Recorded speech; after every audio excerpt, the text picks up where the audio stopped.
So okay, let's get back to the curve. Now I've got the curve in here halfway along because otherwise it's only a tape measure. But what would it be if we were actually at level? This is 850, it's 1200 feet, so it'd be down here, top of the tower. Ish. So let's have a look. I'll just shift this camera really quickly. I'm going to move the camera ever so slightly. It's not trying to put the block in the way, it's putting the curve in the way. Now this curve isn't real because it's going up and over, and of course curves don't do that, unless of course you're on a road. So actually what would be happening is there's what's called 8 inches, 2 foot 8, 6 feet, and it gets worse and worse and worse to at this level here is 700 feet. So if that is 820, it would be down here.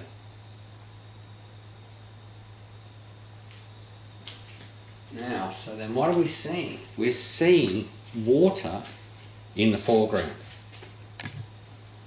The waves and motion is heading north on the tide, and that footage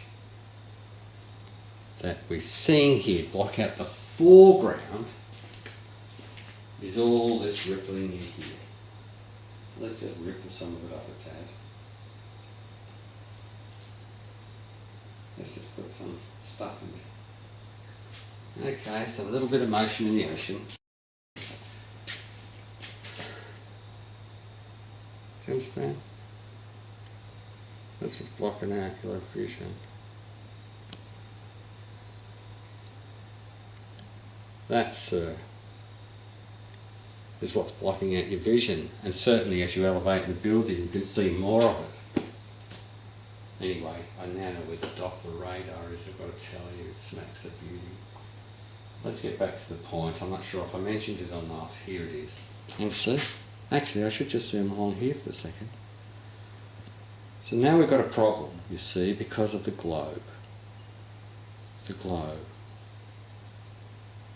Always the globe. Now you're thinking I put that up as a prop. Well, I didn't. I had a need to put an end to that shot. And I picked up a piece of cardboard from a childhood globe that the kids play with, grandkids.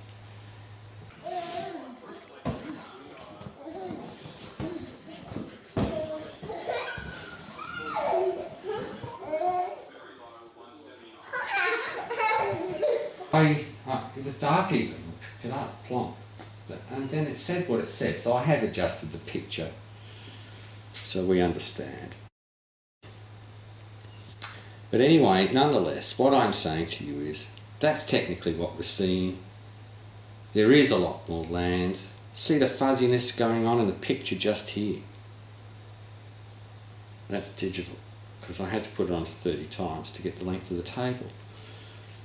And the tiny little object, tiny. So just understand one thing for sure, that I can pick up an object 40 feet across at 83 times zoom, 2000 mil in Handycam.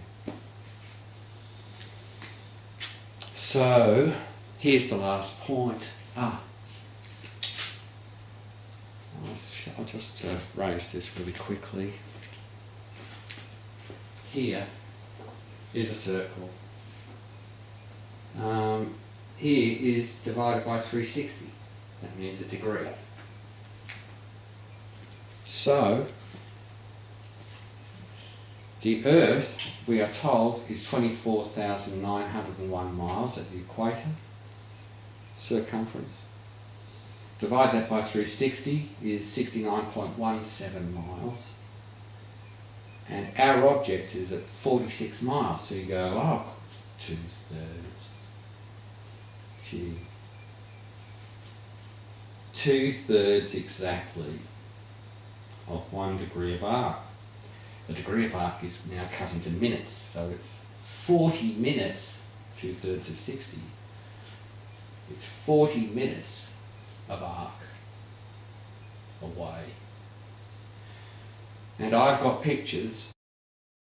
Weren't going to release them until I knew what the object was. So I did sort of throw out a bait. I needed help to find that Doppler, and I never found it. So I swear, thank you. I hope we're on the same team. Curvature. You prove it exists. I don't like these really quick reprimands by anybody. I'm humble enough to take it. I don't like it. Here's the real reprimand. I spoke to you in September. Huh? I spoke to you in September. I interviewed you. I told you about the flat earth researches that are going on. I offered to give you the whole interview on a USB memory stick with all the data I had collated about Eric Dubay and others, all their research, everything. And you couldn't make the meeting. And I said, okay, well send me your address and I'll send you a USB stick. Well, that's in September. So all I had to do was put out a bad video. Unscientific. Shame on the Vedic cosmology. You show me where Bhugola is in the Puranas or in the Veda base. Bhugola's not referring to the earth as a sphere. At all. Many devotees understand it. I'm just interested to try and prove it by using what little talents I might have, and by Krishna and my Guru's mercy, and that's the end of the story. So let's just say, seeing as we went from beach, let's just say we went up to building, 200 feet? How far is that? That's 20 stories. That's pushing it. About 160, let's just say 160. Let's go 180. Okay, let's be fair. If I find better data than that, I'll put that real data in. And let's go. And so it'd be 583 feet. So you should be able to see at the top, without the motion in the ocean, because you're correcting for curvature with elevation. That's a good thing. It's called triangulation as well. It's difficult to triangulate a curve running away from you. But you know what? There's a television program called Top Gear, and there's 3 presenters, and one of them's called James May. They call him Captain Slow. Anyway, you know, you either like these guys or you don't, but they're entertaining and they've always got the flashiest chariots in the world to drive and test and wreck. And anyway, that's entertainment. But you know, some time back, the person I look after, she loves the television and she just watches a show, a series that goes on and on. And she was really hot on Top Gear last year. Oh boy. There's an episode where James is introduced as Captain Slow. I don't know him, so I won't speak that. James. And he is going to test the Bugatti Veyron, which is a W12, no, W16, 2 V8s in opposition. Whatever it is, makes W. I'm not going to spoil the story. That's it, not important. This time when I make my movie, I'm going to put the story in. I've sat on it for a while. They're at the secret test track for Volkswagen in the shady area from the radar, as the story goes. And this is the fastest car on Earth at the time. So they've got to prepare the whole car, get ready. He's got to, relax properly, understand what's going to happen. And then he describes the track. And there we've got a blooper.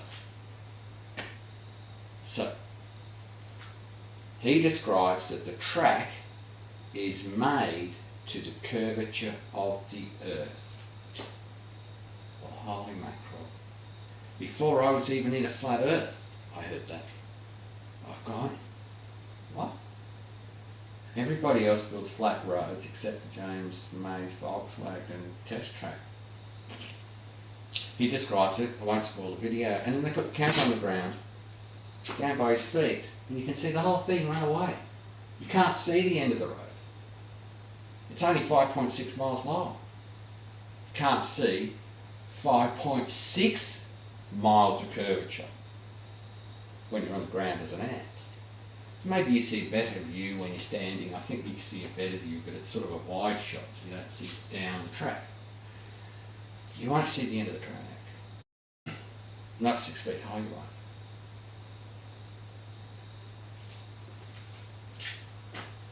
So, the problem with that, of course, is why would you have, when you've got spoilers on the front of your car, why would you have your road run away from you? To create more buffering in front of the spoiler. You'd actually want the road to run up in front of you. You have more right in front bumper, right at ground level, ground effects.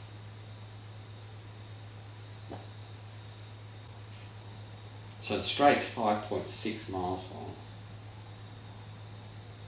and it's the only road in the world built with curvature in it. You know, every other road rail maker everywhere is making a road as flat as possible. You know, it saves a lot of time. You just move as much dirt as necessary and level it out. These German engineers have gone to the bother of putting the curve in it. So when you look and see James May there standing there, it looks odd.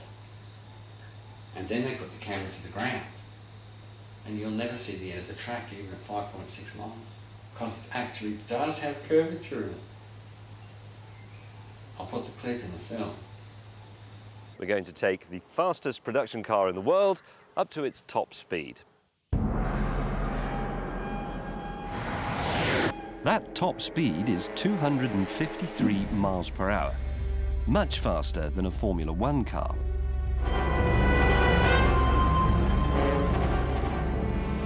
And when you think that the Veyron has airbags, air conditioning, a stereo, a boot, and all the other stuff F1 cars aren't burdened with, you realise what an incredible machine this is. The Veyron is about pushing the outside of the envelope. It's about doing things that people said just were not possible. This car is a sort of Concorde moment. Getting a car to do 155 miles per hour, frankly, isn't really very difficult. The Veyron needs just a piffling 270 horsepower to reach that speed. But 253? Crikey. The faster you go, the more Mother Nature tries to hold you back. So to do the next 100 miles per hour, the 100 miles per hour that takes you up to 250, needs another 730 horsepower. So what you end up with is a 16-cylinder engine with 4 turbochargers producing 1001 horsepower and a lot of heat. That's why your car has 1 radiator and this car has 10. The engineers really were in uncharted territory with this car. Here's an example. When they wanted to sort out the high-speed aerodynamics, they went to the Sauber F1 team and they said, "Do you mind awfully if we use your wind tunnel?" And they said, "Terribly sorry, but we don't go up to those speeds." In fact, cracking 253 miles per hour caused nightmare after nightmare. But Bugatti insist that this £850,000 car can do it. Mind you, actually testing their bold claim is a bit of a palaver. This is Aero Lessine, Volkswagen's maximum security test track in Germany. When it was built during the Cold War, it was deliberately sited in a no-fly zone near the East German border in order to stop prying eyes from seeing secret prototypes. It has over 60 miles of private track, but the bit we're interested in is the main straight, which is a whopping 5.5 miles long. Although it is technically a flat and level road, if you stand here, you can't actually see the other end. And that's because it's following the curvature of the Earth. But even when you've sorted the venue, you can't just jump in the car and go. This is Germany. There are procedures to go through. I like procedures. You have to insert a special key into a slot by the door. And when you do, the diffuser flaps close, the rear spoiler retracts, and the whole car hunkers down to become as slippery as possible.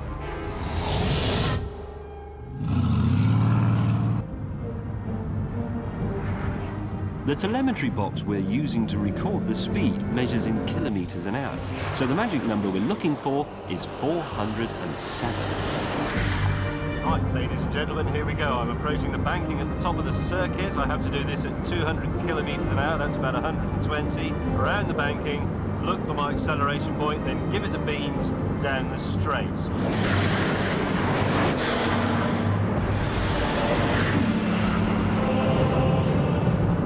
200 kilometers an hour, that's 120.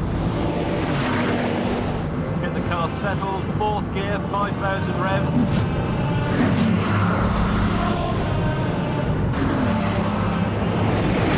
Looking for the exit, where I bury it. Here we go. The climb from 200 to 300 kilometers an hour was over in just 9.4 seconds. The world, viewers, is a total blur. I'm already doing 330 kilometers, going to move that car, doing the maths. Getting up to about 350. Captain Slow is doing 360 kilometers an hour, 370. That's 230 miles per hour. I was now leaving F1 cars behind. It's no wonder Michael Schumacher retired. He's slower than me. These sort of speeds, this engine is sucking in as much air in a minute as I breathe in 4 days. Getting close to the maximum, which means the tyres will only last for about 50 minutes. But it's okay, because the fuel runs out in 12 minutes.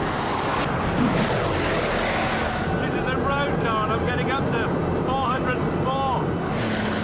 405, come on. Come on, give me one more. 406, come on, I need one more.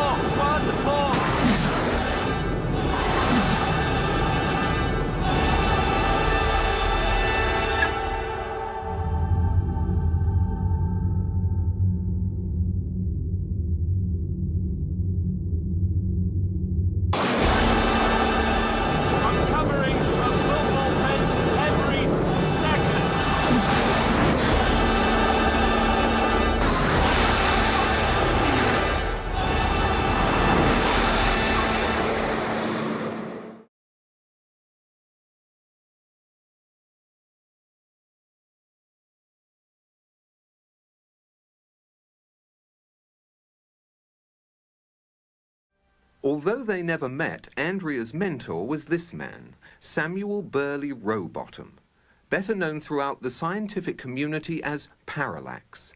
In 1881, he had published this book, Earth Not a Globe. Outlining dozens of experiments performed over many years, it quickly became the standard authority for anti-globularists. Perhaps the most significant experiments were those carried out on a canal known as the Old Bedford Level. Located in Cambridgeshire, England, the canal is perfectly straight over an uninterrupted 6-mile stretch. While there, Parallax conducted many experiments, all towards one conclusion, to prove that the surface of the water in the canal was indeed perfectly flat. In one experiment, a boat carrying a flag rowed from one bridge to another 6 miles away. An observer with a telescope placed 8 inches above the surface of the water found that the flag and the boat were distinctly visible throughout the entire distance.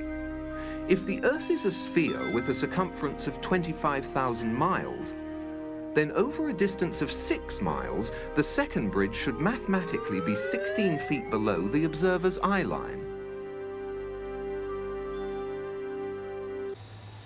All I'm trying to say is I'm not trying to annoy anybody. Yes, I've made a mistake. Thanks for the information. This will go as a tag to volume 1. Sort out the difficulties, the problems, so that we can all get along famously and work out what's best for the Temple of the Vedic Planetarium. But I will say, you know, we've been reading books for 30 odd years, 35, 40. I don't need to go on. Just tell me where Bhugola is in any of Prabhupada's writings. Bhu Mandala, umpteen times comes up in the search. Bhugola, boom, not there. Now, Aryabhata was the first mathematician so far to create the world as a sphere, with all the gyrating, all the spinning around. Let's see, we're looking at the works of Aryabhata. Aryabhata is actually the one who was supporting this system here. Acha. But he was very good. He had correct dimension, everything. But he started to speculate about the proper position, the proper thing on the planet. He deviated from the Vedas. Ah. He was the first one to deviate from the Vedas. And Aryabhata came when Kali Yuga was in full blown. Acha, yes, I see what you're saying. So he had Yeah. imperfect knowledge. Yeah. I'm going to give you a clue. The Konark Temple, the temple's chariots, their sundials and moon dials still work. It's built in the 8th century. Maybe 12th century. Still work. Go to Stonehenge. Place still works. So our modelling tells us that the stars are circumambulating Brahmaloka, Dhruvaloka.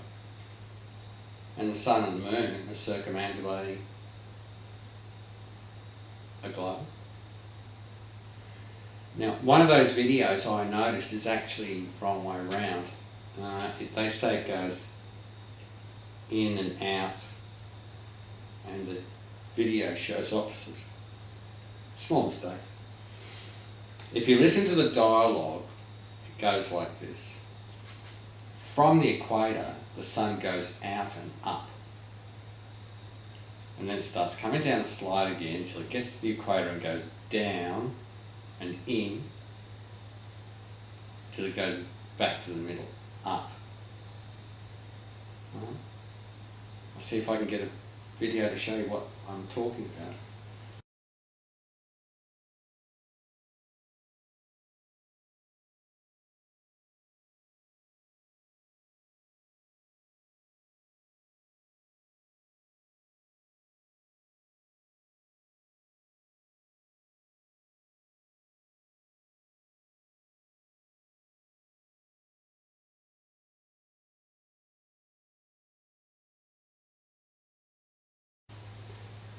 The sun on a plate, on a flat plane, this problem I just can't hear. If the sun is moving across that 15 degrees, there should be 30 of them or whatever it is, whatever the degrees here, on the inside here, here's the Arctic Circle, the Tropic of Cancer. When the sun comes through here, it's getting through that distance the same amount of time. And if you think what I've just said is wrong, think about it even on a globe. Even on a globe that's true, so I'll just grab my globe and show you. If exactly the same concept. That if a person was here, no, do it the other way around, hold on. If a person's on the North Pole and he turns around in a day, see, he'll just turn around on the spot, on a globe. And someone here is doing 1,037 miles an hour, and everyone else is, this guy's turning, in 24 hours, he's turning 15 degrees. Get it? Every hour, at the North Pole, if you can find the North Pole to stand on, every hour, he's turning 15 degrees, and in a day, he's turning around on the spot. That's on a globe. If you're on the equator, you're doing 1,037 miles an hour. Do the maths.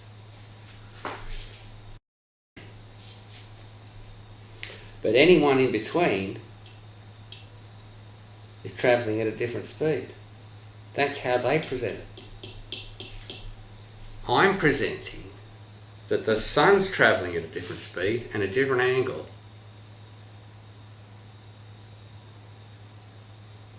That fits the Vedic model.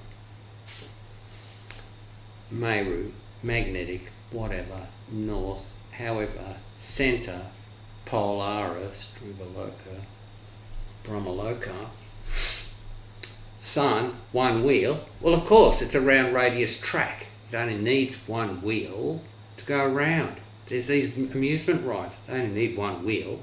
They're attached to the central hub, and the whole thing rotates. And sometimes they've got a wave in it like that. You understand? Only need one wheel. Carousel, basic carousel logic. So now what we've got to do is realise that the sun is an electromagnetic energetic plus, and it's being held, and all it's doing is going round and round, somewhat in from the outer ring in our summer, Capricorn, into the equinox, equator, into Cancer, back to the equinox. I don't mean to be offensive. I've studied this for a year. Let me get the torch and see if I can just crack it. There you go. Just get the focus light. There it is on the equator. Here we go. There it is. On Capricorn. The outer ring of the light. All we've got to do is make it in ratio. I might have to fan it. There you go. Now at this point in Capricorn, they'd be getting sun in the Antarctic ring. And they'd still be seeing the sun inside the Arctic Circle, even though it could be dark. So what I'm saying is it's about angle. It's about radius. What do you call focus? Let's focus it harder. Huh? And it goes round. It's hard to keep it all straight. I'm not a machine. Goes around Capricorn in our summer, and then goes gradually into the equator at equinox, and gradually into Cancer till your winter. Oh, your summer, sorry. When it's Capricorn, when the sun's in Capricorn, it's your winter. I think you get the message. Yes, thank you. It's about 7 in the morning. I've had no sleep. I needed to fix the problem. The curvature here is wrong. It would be diminishing further and further down. Vedic cosmology accounts for this phenomena by the vertical motion of the sun, technically called Uttarayana and Dakshinayana. The sun moves upward on an incline for half a year and then downward for the next half. This motion produces two effects on Earth, namely the changing of the seasons and the varying durations of day and night. Ordinary vision sees the sun to be a mere globe of fire. However, celestial vision reveals a personality residing over the sun. His name is Vivasvan, and he rides on a golden chariot pulled by 7 divine horses at a speed of 16,000 miles per second. The chariot has one wheel which moves on celestial Manasotra mountain. The horizontal shaft is linked to the axial hub of the universe, Mount Meru, and the diagonal shaft is linked to the pole star. With each circular path, the wheel gradually moves laterally inward for 6 months and then outward for 6 months. Similar to the chariot's vertical motion, this lateral action fine-tunes seasonal changes on Earth. When the orbital motion of the Sun is viewed from above, its illumination is seen to extend out to half of the greater Earth plane.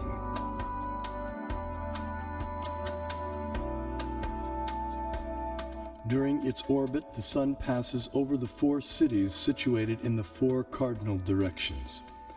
The city over which the Sun is passing experiences noon, and the city in the opposite direction experiences midnight.